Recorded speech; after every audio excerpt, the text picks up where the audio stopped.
Bismillahirrahmanirrahim. Assalamualaikum warahmatullahi wabarakatuh. Alhamdulillahi rabbil alamin wa bihi nasta'inu ala umuri dunya waddin wassalatu wassalamu ala asyrafil anbiya'i wal mursalin wa ala alihi wa ashabihi ajma'in, amma ba'd. Ma'asyiral muslimin dan muslimat rahimani wa rahimakumullah. Alhamdulillah, kita bersyukur kepada Allah Subhanahu wa taala atas semua nikmat yang Allah berikan kepada kita semua. Semoga Allah merahmati kita semua, mengampuni dosa-dosa kita dan menjadikan kita orang-orang yang bisa istiqamah di atas kebaikan sampai nanti Allah mewafatkan kita semua. Amin ya rabbal alamin. Ma'asyiral muslimin dan muslimat rahimani wa rahimakumullah. Kita akan kembali melanjutkan kajian kita, kajian hadis-hadis pilihan dari kitab Riyadhus Shalihin karya Al-Imam An-Nawawi, yang ini merupakan adalah pertemuan yang keempat dan kita masuk ke dalam bab yang kedua, yaitu adalah bab taubah, bab hadis-hadis tentang taubat, yang mana pada pertemuan yang telah lalu kita telah jelaskan makna taubat itu apa, kemudian syarat-syarat diterimanya taubat itu apa, dan ada beberapa hadis juga yang sudah kita sebutkan pada pertemuan yang telah lalu.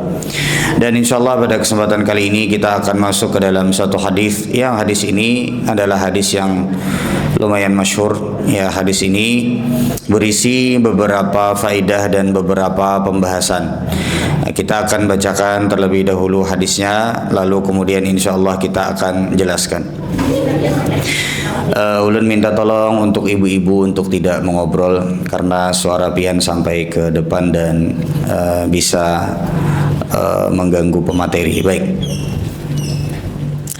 Baik, kita akan bacakan terlebih dahulu hadisnya. An Zir bin Hubaishin, dari Zir bin Hubais.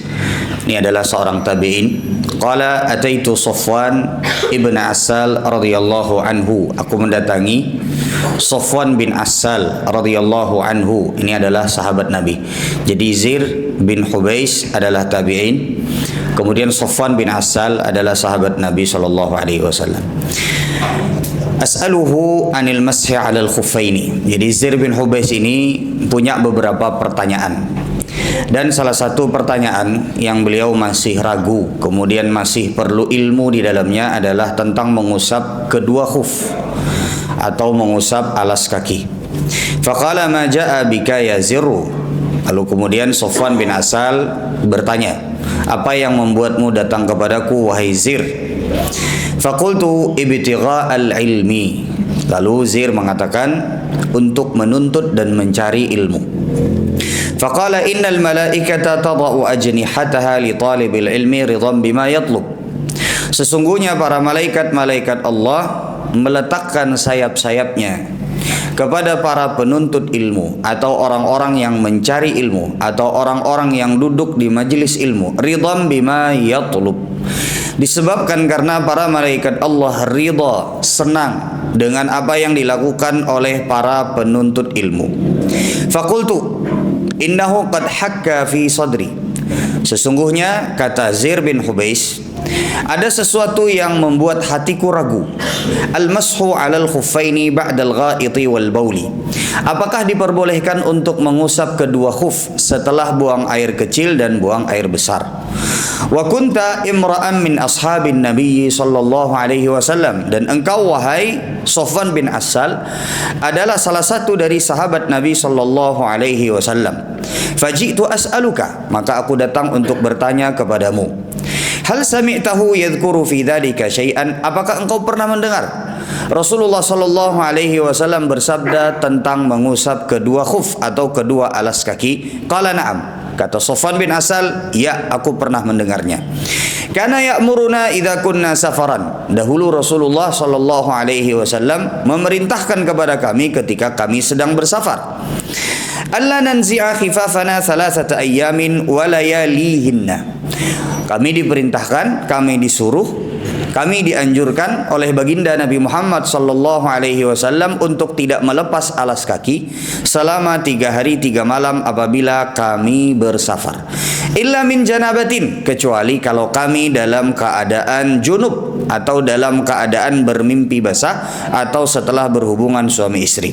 Lakin min ghaitin wa baulin wa naumin. Adapun pembatal-pembatal yang lainnya seperti buang air besar atau buang air kecil atau tertidur, maka yang demikian itu Rasulullah menganjurkan kepada kami untuk tidak melepas alas kaki.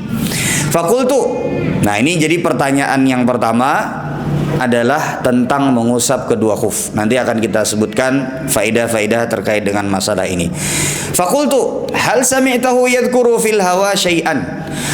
Lalu kemudian Zir bin Hubais kembali bertanya kepada Safwan bin Asal, apakah engkau pernah mendengar Rasulullah berbicara tentang orang yang saling mencintai atau orang yang mencintai? Qala na'am, aku pernah mendengarnya. Kunna ma'a Rasulillah sallallahu alaihi wasallam fi safar. Dahulu kami pernah dalam keadaan bersafar bersama Rasulullah sallallahu alaihi wasallam. Fabaina nahnu indahu id nadahu a'rabiyyun bi sautin lahu jauhariyun. Di saat perjalanan tersebut ada seorang Arab Badui yang mencegat Rasulullah sallallahu alaihi wasallam di tengah perjalanan dengan berteriak dan mengangkat suaranya. Ya Muhammad, wahai Muhammad. Fa'ajabahu Rasulullah sallallahu alaihi wasallam nahwan min sauti. Lalu Rasulullah menjawab panggilan orang tersebut, yang mana panggilan tersebut tidak biasa. Kenapa? Karena dulu para sahabat Nabi itu nggak berani kenceng-kenceng di hadapan Nabi dalam bersuara. Tapi orang ini bersuara dan hampir berteriak. Lalu Rasulullah membalas teriakan tersebut dengan sahutan yang kurang lebih mendekati suara orang tersebut. Artinya suara orang yang memanggil Rasulullah ya Muhammad ini lebih kencang daripada suara Rasulullah Shallallahu Alaihi Wasallam. Fa'ajabahu Rasulullah sallallahu alaihi wasallam nahwan min sautihi kemarilah, kata Rasulullah. Faqultu lahu waihak ughdud min sautika fa innaka indan nabi sallallahu alaihi wasallam. Para sahabat Nabi menegur orang tersebut karena adabnya di hadapan Rasulullah tidak boleh mengeraskan dan mengencangkan suara. Maka kemudian para sahabat Nabi menegur orang Arab Badui tersebut. Tapi setelah mengetahui yang berbicara, yang memanggil adalah Arab Badui, para sahabat Nabi mulai memaklumi, oh memang Arab Badui itu memang suaranya kenceng-kenceng. Tapi tetap ditegur, dikasih peringatan, jangan kenceng-kenceng di hadapan Rasulullah Sallallahu Alaihi Wasallam di dalam bersuara. Faqala wallahi la aghdud. Setelah ditegur, ternyata orang Arab Badui tadi bahasa kitanya tetap mengaras. Ujar Arab Badui tadi, kada sedikit pun aku tidak akan menurunkan suaraku. Qala al-a'rabiyyu. Lalu kemudian dia berkata masih dengan suara yang kencang. Al-mar'u yuhibbul qauma wa lam yalhaq bihim. Ada orang yang mencintai sebuah kaum tapi tidak mampu untuk beramal dengan amalan yang serupa dengan mereka. Qala an-nabiy sallallahu alaihi wasallam, lalu Nabi berkata, al-mar'u ma'a man ahabba yaumal qiyamah. Seseorang akan bersama orang-orang yang dia cintai kelak pada hari kiamat. Fama zala yuhaddithuna hatta dzakara baban min al-maghribi masiratu irdihi aw yasiru rakibu fi irdihi 40 aw 70 ama. Lalu Rasulullah SAW berbicara tentang satu pintu yang besarnya pintu tersebut adalah ukuran orang yang berjalan 40 tahun atau 70 tahun. Qala Sufyan ahadur ruwah qila Syam khalaqahu Allah Ta'ala yauma khalaqas samawati wal arda maftuhan lit-taubati. Dan pintu tersebut adalah pintu taubat kepada Allah Subhanahu wa taala, la yughlaqu hatta tatlu asy-syamsu minhu.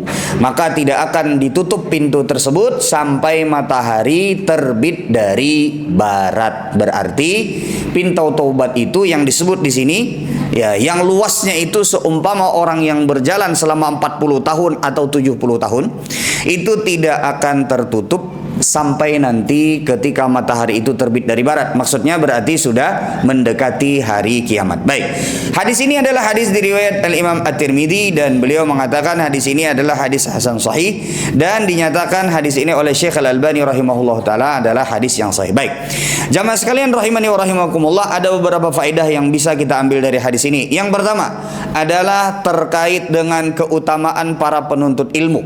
Yang dimaksudkan keutamaan para penuntut ilmu di sini tentu saja adalah ilmu agama, ilmu syariat, ilmu yang berkaitan dengan agama Allah Subhanahu wa taala, yang memiliki keutamaan sebagaimana tadi disebutkan di dalam hadis ini, bahwa para malaikat Allah meletakkan sayap-sayapnya karena ridha terhadap apa yang mereka perbuat. Dan seluruh kemuliaan yang terkait dengan para penuntut ilmu, maka yang dimaksudkan di situ adalah ilmu agama Allah Subhanahu wa taala, yang berkaitan dengan qala Allah, yang berkaitan dengan qala Rasul, yang berkaitan dengan hukum-hukum syariat. Dan itulah yang dimaksudkan di dalam banyak hadis terkait dengan keutamaan menuntut ilmu. Di antaranya hadis yang lain sebagaimana disebutkan di dalam hadis riwayat Al-Imam At-Tirmidzi dari Anas bin Malik radhiyallahu taala anhu. Tadi keutamaan yang pertama apa jamaah sekalian? Para malaikat Allah, ya, karena senang dengan apa yang dilakukan oleh para penuntut ilmu, maka mereka meletakkan sayap-sayapnya, ya, untuk para penuntut ilmu. Dalam hadis yang lain Rasulullah sallallahu alaihi wasallam menyebutkan, "Man kharaja fi talabil ilmi," barang siapa yang keluar dari rumahnya untuk niat menuntut ilmu, untuk niat belajar, untuk duduk di majelis-majelis ilmu, kana fi sabilillahi hatta yarji, maka ia seumpama berjihad di jalan Allah sampai dia pulang ke rumahnya. Jadi ketika seorang penuntut ilmu rela bersabar antara maghrib dengan isya aja, ya, antara maghrib dengan isya, dia rela bersabar menuntut ilmu, menahan mengantuk, ya, dia rela untuk menyediakan waktunya, ya, mengesampingkan pekerjaan-pekerjaan yang lain, maka dia seperti mendapatkan pahala orang yang berjihad di jalan Allah. Sampai kapan? Sampai dia pulih. Jadi kalau pian sebelum sampai rumah itu masih pahala berjihad di jalan Allah Subhanahu wa taala. Hadis ini, ya, diriwayatkan oleh Al-Imam At-Tirmidzi dan dinyatakan hadis ini adalah hadis yang hasan. Kemudian juga, ya, di antara hadis-hadis yang menunjukkan keutamaan orang yang menuntut ilmu, ya, ilmu itu adalah zikir. Selama pian menuntut ilmu berarti pian adalah termasuk ahli zikir. Sebagaimana disebutkan di dalam Al-Quran, ya, fas'alu ahla dzikri in kuntum la ta'lamun. Bertanyalah kepada ahlu zikri, yang dimaksudkan di sini adalah ahli ilmu, apabila kalian tidak mengetahuinya. Di dalam ayat yang lain Allah Subhanahu wa taala juga menyebutkan, ketika menyebutkan khutbah Jumat nih, yang di khutbah tersebut disebutkan perkataan Allah, disebutkan perkataan Nabi sallallahu alaihi wasallam. Makanya kalau Imam Syafi'i itu memahami bahwa salah satu rukun khutbah itu adalah harus disebutkan di khutbah ada firman Allah Subhanahu wa taala. Itu kalau menurut mazhab Imam Syafi'i, khutbah tidak sah kalau seandainya tidak disebut di situ firman Allah Subhanahu wa taala. Artinya yang disebut di dalam khutbah itu adalah ilmu, sehingga disebut oleh Allah Subhanahu wa taala fas'au ila dzikrillah. Maka berjalanlah kalian, maka berlarilah kalian kepada zikir kepada Allah. Dalam hal ini adalah ilmu. Artinya seseorang yang dia duduk di majelis ilmu, dia menuntut ilmu, dia mencatat, maka dicatat bukan hanya sebagai seorang yang berjihad di jalan Allah sebagaimana tadi disebutkan di hadis yang pertama, tapi juga disebut sebagai seorang ahli zikir. Ya, disebut sebagai apa jemaah sekalian? Ahli zikir. Yang berikutnya di antara keutamaan orang yang menuntut ilmu adalah di antaranya dimintakan ampunan oleh seluruh makhluk Allah. Jadi ketika pian duduk di majelis ilmu, tanpa terasa seluruh makhluk Allah memintakan ampun untuk pian semua. Semua makhluk Allah Subhanahu wa taala. Nabi sallallahu alaihi wasallam menyebutkan di dalam sebuah hadis, wa innal alima la yastaghfiru lahu man fis samawati wa man fil ardi hatta al-hitanu fil bahri. Orang yang berilmu, yang tentu saja prosesnya adalah dengan menuntut ilmu, semua makhluk Allah Subhanahu wa taala akan memintakan ampun kepada Allah untuk orang tersebut, ya, sampai ikan di lautan pun juga akan memintakan ampun kepadanya. Ya, ini artinya di antara keutamaan orang yang duduk di majelis ilmu adalah juga dimintakan ampun oleh para makhluk Allah Subhanahu wa taala. Ada banyak sekali lagi keutamaan, di antaranya adalah ketenangan. Ya, nazalat alaihimus sakinah. Allah akan turunkan kepada mereka ketenangan. Jadi kalau seandainya pian lagi butek, kalau seandainya pian lagi banyak masalah, maka sebenarnya kalau hati kita itu bersih, hati kita baik, salah satu tempat yang paling menenangkan itu adalah majelis ilmu. bawa ke majelis ilmu. Lagi ada masalah di rumah tangga, lagi ada masalah di pekerjaan, bawa ke majelis ilmu. Karena majelis ilmu itu adalah tempat ketenangan. Sebagaimana disebut oleh Nabi SAW, nazalat alaihimus sakinah, Allah akan turunkan kepada mereka ketenangan. Baik, tapi semua keutamaan ini yang tadi kita sebutkan, itu semuanya adalah untuk para penuntut ilmu agama. Para penuntut apa? Ilmu agama. Dari semua keutamaan tadi yang kita sebutkan, para malaikat Allah meletakkan sayap-sayapnya, mereka dimintakan ampun ya oleh para makhluk-makhluk Allah Subhanahu wa taala, diturunkan kepada mereka ketenangan. Kemudian ilmu itu adalah terhitung sebagai orang yang menuntutnya, sebagai ahli zikir, sebagai orang yang berjihad di jalan Allah. Coba kita ringkas ya. Tadi apa saja keutamaannya? Ya. Keutamaan ya menuntut ilmu. Ini harus kita sadari semua. Dan kita semakin sempurna, semakin banyak yang kita niatkan pada saat turun dari rumah itu jamaah sekalian, semakin besar pahala yang pian dapatkan. Jadi pian datang tanpa ada apa-apa di dalam hati itu aja udah dapat ilmu. Udah dapat keutamaan-keutamaan duduk di majelismu. Apalagi kalau pian tahu keutamaannya dan pian niatkan dari awal kali pian berangkat dari rumah dan siap-siap.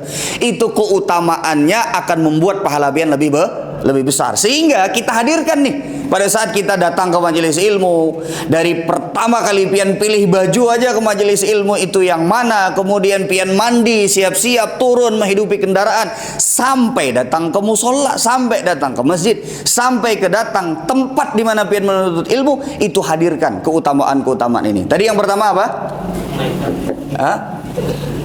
Malaikat meletakkan sayap. Malaikat meletakkan sayap.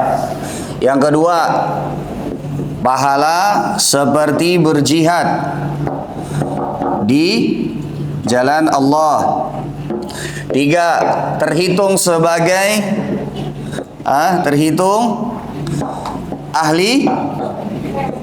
ahli zikir. Yang keempat, apa tadi? Dimintakan ampun. Ya, dimintakan ampun oleh para makhluk Allah. Yang kelima, ketenangan akan diberikan oleh Allah Subhanahu wa taala, ketenangan. Ada banyak lagi tapi kurang lebihnya ya, selain dapat ilmu ya, kemudian juga apa tadi? Diampuni dosa-dosa. Diampuni dosa-dosa. Sebagaimana disebutkan dalam hadis, qumu maghfurin. Pada saat berdiri para penuntut ilmu itu sudah selesai majelis ilmu itu, ya, maka Allah Subhanahu wa taala katakan kepada mereka, qumu maghfurin, berdirilah kalian dalam keadaan kalian diampuni oleh Allah Subhanahu wa taala, bersih dari dosa-dosa. Tapi ini semua jamaah sekalian, ini semua yang dimaksudkan orang yang akan mendapatkannya adalah orang-orang yang menuntut ilmu agama. Jadi ya, apakah kalau kita menuntut ilmu dunia misalnya, lalu kemudian bermanfaat, tapi pahalanya tidak sebesar ilmu agama? Ada juga dapat pahala ketika pian misalnya menuntut ilmu dunia, ilmu pertanian, bisa mempermudah, membantu orang, membantu para petani misalnya, untuk supaya panennya lebih bagus sehingga banyak. Niat pian pada saat menuntut ilmu dunia tersebut, maka untuk membantu orang lain dapat pahala. Tapi untuk pahala yang sebesar ini hanya untuk ilmu agama. Nah, itu mulianya ketika pian duduk di majelis ilmu. Dan majelis ilmu itu gratis, jamaah sekalian. Majelis ilmu itu gratis. Untuk mendapatkan keutamaan ini gratis. Pian sabar duduk, banyak sekali majelis ilmu yang bisa pian pilih setiap harinya. Ya. Andai pian kada paham juga nang disampaikan ustadznya apa, tetap dapat pahala. Tetap dapat pahala. Bahkan ada orang nang takapit di tengah kada kawa keluar. Ya. Ya. Para malaikat Allah Subhanahu wa taala mengatakan, ya Allah, ada orang yang dia itu datang bukan untuk nuntut ilmu, tapi dia ada hajat, terus habis itu kejepit di tengah. Ya, maka disebutkan dalam hadis tersebut, hum qaumun la yashqa jalisuhum. Orang-orang para penuntut ilmu itu adalah orang yang siapapun duduk dengan mereka tidak akan pernah rugi, maka Allah ampunkan juga dosa-dosanya.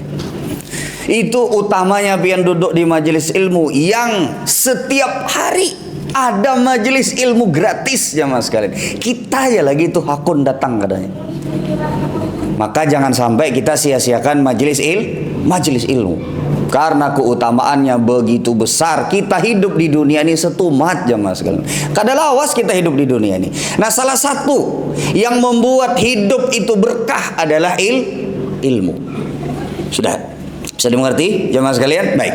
Kemudian kita lanjutkan faedah yang berikutnya. Di sini, di antara faedah terkait dengan hadis ini adalah, lihat, Zir bin Hubais radhiyallahu taala, Zir bin Hubais ini adalah seorang tabi'in, bertanya kepada Sofwan bin Asal. Faedah yang disebutkan oleh para ulama, di antara Syekh Utsaimin rahimahullahu taala di dalam kejadian ini adalah, lihat, Zir bin Hubais bertanya kepada Sofwan bin Asal. Bertanya itu adalah obat orang yang tidak tahu. Maka di sini faedahnya adalah apabila seseorang itu tidak tahu, maka bertanyalah. Mungkin hampir setiap dari kita itu pernah, jamaah sekalian, mendengar masalah atau mungkin pernah belajar masalah mengusap khuf. Dan masalah mengusap khuf itu adalah termasuk masalah yang sederhana. Tapi lihat bagaimana seorang tabi'in bertanya kepada seorang sahabat Nabi Shallallahu Alaihi Wasallam, dan lihat adab ketika beliau bertanya. Orang yang bertanya itu harus menunjukkan ketidaktahuannya. Lihat apa yang dikatakan oleh Zir bin Hubais. Zir bin Hubais ini, kata para ulama, adalah salah seorang tabi'in yang berilmu. Beliau punya ilmu latar belakang terkait dengan masalah yang beliau tanyakan. Punya, tahu. Tapi ketika bertanya kepada Sofwan bin Asal, beliau bertanya seperti orang yang betul-betul tidak tahu. Itu diantara adab ketika kita bertanya. Jadi kalau kita bertanya itu, jamaah sekalian, adabnya adalah betul-betul kita itu seperti murid kepada guru. Karena sebagian dari orang itu ketika bertanya, dia memberikan muqaddimah terlebih dahulu dan memberikan ilmu kepada gurunya terlebih dahulu. Ada orang bertakun, ya, Ustadz, kan hukumnya ini begini, Ustadz. Dia udah memponis duluan, hukumnya ini kan begini. Lah, lalu bagaimana dengan yang seperti ini?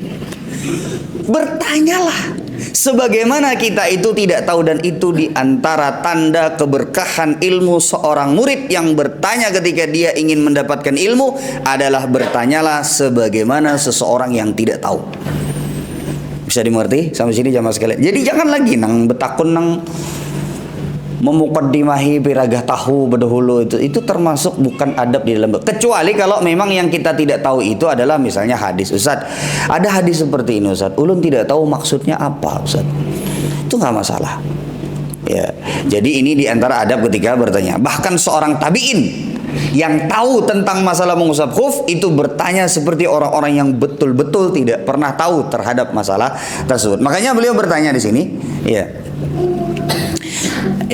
apakah engkau pernah mendengar tentang masalah mengusap khuf? Nah, jadi pertanyaannya seperti itu. Baik. Kemudian jamaah sekalian, rahimani wa rahimakumullah. Di dalam hadis ini juga di antara faedahnya adalah terkait dengan mengusap khuf. Ini mengusap khuf ini adalah salah satu keringanan atau yang disebut biasa rukhsah. Ini ulun hapus ya. Jadi yang ditanyakan oleh yang ditanyakan oleh Zir bin Hubais ini adalah tentang mengusap khuf, dan dijawab oleh sahabat Nabi Shallallahu Alaihi Wasallam Sofwan bin Asal dengan salah satu syarat mengusap khuf. Jadi jawabannya tadi adalah tentang mengusap khuf. Pertanyaan yang pertama adalah tentang apa tadi? Mengusap khuf. Jawaban sahabat Nabi Shallallahu Alaihi Wasallam adalah hadis tentang berapa lama kita boleh mengusap khuf. Paham sampai sini? Berapa lama tadi? Waktunya 3 hari 3 malam untuk siapa? Musafir. Ini adalah jawaban dari sahabat Nabi SAW Sofwan bin Asal radhiyallahu taala. Dan ini adalah salah satu di antara syarat sah mengusap khuf. Maka kalau kita mau lanjutkan, ya, waktu 3 hari 3 malam untuk musafir, 1 hari 1 malam untuk mukim atau untuk yang tidak musafir. Jadi kalau pian mau mengusap kaos kaki karena garing misalnya atau karena apa, maka boleh 1 hari 1 malam meskipun ya pian tidak bersafar. Karena kalau safar itu waktunya lebih lama. Tapi kalau dalam keadaan kita mukim atau di tempat kita, maka bolehnya hanya 1 hari 1 malam. Yang kedua di antara syaratnya adalah ya, memasukkan kaki ke dalam khuf atau kepada alas kaki dalam keadaan sudah bersuci. Nah, sudah bersuci. Sebagaimana di dalam hadis Mughirah, Rasulullah sallallahu alaihi wasallam ketika Mughirah hendak melepaskan sepatu Rasulullah sallallahu alaihi wasallam atau khufnya Rasulullah sallallahu alaihi wasallam, maka Rasulullah mengatakan, "Da'huma, biarkan saja. Fa ini adkhaltuhuma tahirataini." Karena sesungguhnya tadi aku sudah masukkan kedua sepatu ini, kedua khuf ini dalam keadaan aku setelah bersuci. Jadi pian itu atau kita semua boleh mengusap khuf kalau kita memasukkan sepatu kita itu atau kaos kaki kita setelah kita berwudu. Kalau pian memasukkannya sebelum pian berwudu, maka tidak boleh diusap. Bisa dimengerti sampai sini? Jadi kalau pian masukin nih, ya, tanpa berwudu, pian masih batal, pian masukin, itu nggak boleh diusap. Yang boleh itu bagaimana? Pian wudu selesai, masukin kaos kakinya, masukin khufnya. Kalau pian batal lagi setelahnya, baru boleh mengusap. Sudah bisa dimengerti sampai sini? Baik. Kemudian yang berikutnya, di antara syaratnya adalah ya, yang ketiga adalah boleh mengusap khuf kalau hadasnya hadas kecil. Hadas kecil itu buang angin, kemudian buang air kecil dan buang air besar. Nah, ini hadas kecil. Kalau hadas besar, junub atau haid, maka tidak boleh. Tidak bisa pian mengusap khuf kalau hadasnya itu hadas besar. Ya, yang keempat syaratnya mengusap khuf itu adalah khufnya ya menutupi mata kaki. Jadi sepatu pian itu sepatu yang lewat dari atas mata kaki. Jadi sepatu kantoran, pantopel itu yang di bawah mata kaki nggak boleh diusap. Nggak boleh. Ya. Ustadz, dia terbuat dari kulit, tetap nggak boleh. Karena yang dimaksudkan boleh diusap itu kalau di atas mata kaki. Sudah bisa dimengerti. Yang kelima, yang terakhir adalah khufnya terbuat dari sesuatu yang halal. Khufnya terbuat dari sesuatu yang halal atau yang bersih atau yang bukan najis. Kalau khuf pian terbuat dari misalnya kulit anjing atau kulit babi misalnya, kada boleh diusap.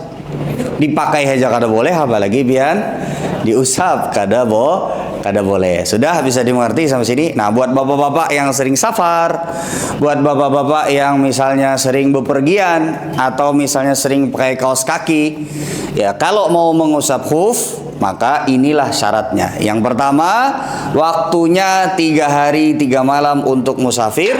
Yang untuk mukim 1 hari 1 malam ya untuk mukim. Yang kedua adalah memasukkan kaki ke khuf ya dalam keadaan sudah bersih atau sudah bersuci, sudah berwudu atau sudah mandi janabah ya kalau hadasnya itu hadas besar. Yang ketiga, hadasnya adalah hadas kecil, pembatalnya itu adalah hadas kecil. Karena tadi kita katakan bahwasanya kita tuh harus berwudu dulu baru masukin nih alas kaki atau baru masukin kaos kaki, baru batal setelahnya baru kita berwudu dengan mengusap khuf. Nah, yang pembatalnya itu harus hadas kecil. Kalau hadas besar tidak boleh. Ya, tidak boleh. Dan harus dilepas kalau hadas besar. Yang keempat adalah khufnya menutupi mata kaki. Yang kelima adalah khufnya terbuat dari sesuatu yang halal. Sebagian para ulama menambahkan, khufnya, alas kakinya itu adalah alas kaki yang tebal, bukan yang tipis. Yang tipis itu seperti stocking tipis. Itu kada kawa diusap. Ya, karena kalau pian usap banyunya masuk ke dalam. Dan tidak sulit untuk melepasnya. Karena salah satu sebab kita boleh mengusap khuf itu adalah ada beratnya, ada masyaqqahnya, ada kesulitannya. Kayak sekarang ulun mau tanya, kalau pian pakai kaos kaki tebal, terus pakai sepatu, dan sepatunya menutupi mata kaki, saat pian mau mengusap, yang mana yang diusap? Kaos kakinya kah, sepatunya yang di luar? Ayo, sepatu. Adalahkah yang menyambat kaos kaki? Adakah yang menyambat batisnya yang diusap? Wah, nah ini lebih parah kalau batisnya yang diusap. Kalau batis itu kada boleh diusap, jamaah sekalian. Batis itu dibasuh apabila kita berwudu. Cuman orang Syiah itu terbalik. Jadi kalau pian perhatikan, pian coba kalau nanti suatu ketika pian berangkat umroh atau berangkat haji, dan misalnya ada orang Syiah, tapi sekarang sudah jarang. Mereka tuh terbalik. Orang Syiah itu menyatakan tidak ada syariat mengusap khuf, nggak ada. Tapi kaki mereka itu tidak dibasuh pada saat berwudu, cuman diusap. Nah, mengusap khuf-nya kadada, tapi batis itu pada saat berwudu tidak dibasuh, cuman diusap. Sudah bisa dimengerti. Ini lucunya orang Syiah itu di situ. Sudah bisa dimengerti sampai sini, jamaah sekalian. Ini ya. Sekarang pertanyaannya tadi, kalau pian pakai kaos kaki yang tebal, panjang, terus pakai sepatunya kulit sampai lewat mata kaki, kayak sepatu laras misalnya, ya, mana yang diusap? Kaos kakinya kah, sepatunya kah? Berarti terdobel-dobel lah. Yang pian pakai pertama apa tadi? Kaos kaki. Nyatai kaos kaki, maulah sepatu berdahulu kaos kaki. Ya, kaos kaki baru kemudian sepatu. Baik. Yang lebih tepat adalah yang diusap bagian luar, nggak apa-apa. Tapi, nah ini harus diperhatikan, hitungan harinya ini mengikuti kaos kaki yang dipasang terlebih dahulu. Bisa dimengerti sampai sini? Jadi kalau hitung-hitungannya kan 3 hari 3 malam dapat jatah, atau misalnya yang mukim 1 hari 1 malam, maka hitungannya itu kata Syekh Utsaimin adalah yang dipakai terlebih dahulu. Berarti bagian dalam. Jadi kalau misalnya pian safar itu misalnya di pesawat pakai kaos kaki, sehari semalaman dah pian pakai kaos kaki, baru kemudian pian pakai sepatu. Yang diusap itu sepatunya, tapi hitungan pian boleh mengusapnya dimulai dari pertama kali pian memakai kaos kaki. Bisa dimengerti sampai sini? Baik. Sudah? Ini ulun hapus ya. Ini penting buat bapak-bapak yang mungkin sering safar, atau mungkin yang ingin mengusap alas kakinya pada saat misalnya di masa bekerja di lapangan, atau yang kurang lebih semisalnya. Baik. Kemudian yang berikutnya, jamaah sekalian rahimani wa rahimakumullah, di antara faidah terkait dengan hadis yang tadi kita bacakan. 1 menit lagi. 4 menit. Baik. Di antara faidah terkait dengan hadis yang tadi kita bacakan adalah Nabi SAW di sini ditanya oleh seorang Arab Badui tadi terkait dengan bagaimana dengan seseorang yang mencintai sebuah kaum, lalu kemudian dia merasa bahwa dia tidak mampu untuk beramal soleh sebagaimana orang-orang yang dicintainya. Maksud daripada pertanyaan Arab Badui ini adalah Arab Badui ini bertanya tentang dirinya dan Rasulullah sallallahu alaihi wasallam. Bagaimana maksud pertanyaannya? Kalau kita bahasakan dengan bahasa kita, wahai Rasulullah, ulun ini cinta dan sayang kepada pian sebagai seorang nabi dan sebagai seorang rasul. Dan ulun pun mencintai para sahabat pian. Tapi ulun ini sadar bahwa ulun tidak mampu untuk beramal sebagaimana pian beramal soleh dan juga para sahabat-sahabat nabi yang lainnya. Apakah masih memungkinkan ketika ulun bercita-cita ingin dekat dengan pian kelak ketika di surganya Allah? Itu pertanyaan dari Arab Badui ini, yang beliau bertanya dengan sangat bersemangat sekali sampai ditagur oleh para sahabat Nabi yang lain karena suara beliau terlalu kencang. Tapi apa jawaban Nabi Shallallahu Alaihi Wasallam? Al-mar'u ma'aman ahabba yaumal qiyamah. Seseorang akan bersama orang-orang yang dia cintai kelak ketika pada hari kiamat. Artinya jawaban Nabi ini memberikan isyarat sebagaimana dikatakan oleh Anas bin Malik radhiyallahu taala anhu. Beliau mengatakan, tidak ada hari yang lebih kami bahagia setelah kami masuk Islam ketimbang hari di mana kami mengetahui bahwasanya seseorang kelak pada hari kiamat akan bersama dengan orang-orang yang dicintainya. Maka kata Anas bin Malik, aku mencintai Rasulullah sallallahu alaihi wasallam, aku mencintai Abu Bakar, aku mencintai Umar radhiyallahu taala anhum. Artinya, jamaah sekalian, sahabat Arab Badui ini, beliau bertanya kepada Rasulullah dengan penuh kesadaran terhadap kekurangan beliau. Lihat, bertanya dengan penuh dengan penuh kesadaran terhadap kekurangan beliau, bahwa beliau tidak mampu untuk beramal soleh dengan sebagaimana Rasulullah dan para sahabat beliau. Tapi jawaban Nabi Shallallahu Alaihi Wasallam ini membuat Anas bin Malik senang, bahwa ternyata siapapun meskipun tidak mampu untuk beramal sebagaimana amalannya Rasulullah sallallahu alaihi wasallam, tapi ketika dia tulus mencintai Rasulullah sallallahu alaihi wasallam, tulus mencintai para sahabat Nabi sallallahu alaihi wasallam, maka dia memiliki kesempatan untuk dekat dengan Rasulullah dan para sahabat Nabi sallallahu alaihi wasallam kelak pada hari kiamat. Jadi kalau pian itu usahakan cita-citanya bukan cuma sekedar dekat dengan orang soleh, enggak. Tapi cintai Nabi Muhammad sallallahu alaihi wasallam, cintai para sahabat Nabi sallallahu alaihi wasallam. Ada sebagian orang, ulun hendak dekat berkawan dengan orang soleh, bagus, tapi kurang. Karena harusnya, ya, karena dia pengen supaya nanti di akhirat supaya kita bisa. Ya, kadang-kadang ada yang bilang ke teman-temannya, nanti ya kalau misalnya aku ada di surga, tolong cari aku lah. Kan kadang-kadang seperti itu. Coba lihat hadis Nabi SAW yang ini. Kalau kita serius dan betul-betul mencintai Nabi SAW dan para sahabat beliau, maka kita memiliki kesempatan untuk dekat dengan Nabi SAW, dibangkitkan bersama mereka, bersama para sahabat Nabi SAW. Makanya jamaah sekalian, salah satu hal yang bisa melahirkan cinta kita kepada Nabi SAW, kepada para sahabat Nabi SAW adalah dengan mempelajari bagaimana mereka hidup. Dengan mempelajari sirah Nabi, dengan mempelajari sirah para sahabat Nabi SAW, akan tumbuh kecintaan kita kepada mereka. Dan ini adalah inti daripada pemahaman yang tepat dan pemahaman yang benar. Karena kalau kita sudah mencintai Nabi SAW, mencintai para sahabat Nabi SAW, akan mudah untuk mencari kebenaran. Karena dari awal kita sudah cinta kepada Nabi SAW dan sudah mencintai orang-orang yang paling berhak untuk menafsirkan perkataan Nabi Muhammad Sallallahu Alaihi Wasallam. Baik, insyaallah akan kita lanjutkan terkait dengan hadis ini pada pertemuan yang akan datang. Ini mungkin yang bisa ulun sampaikan pada kesempatan kali ini. Kita tutup dan doa kafaratul majlis. Subhanakallahumma wa bihamdika asyhadu an la ilaha illa anta astaghfiruka wa atubu ilaik. Assalamualaikum warahmatullahi wabarakatuh.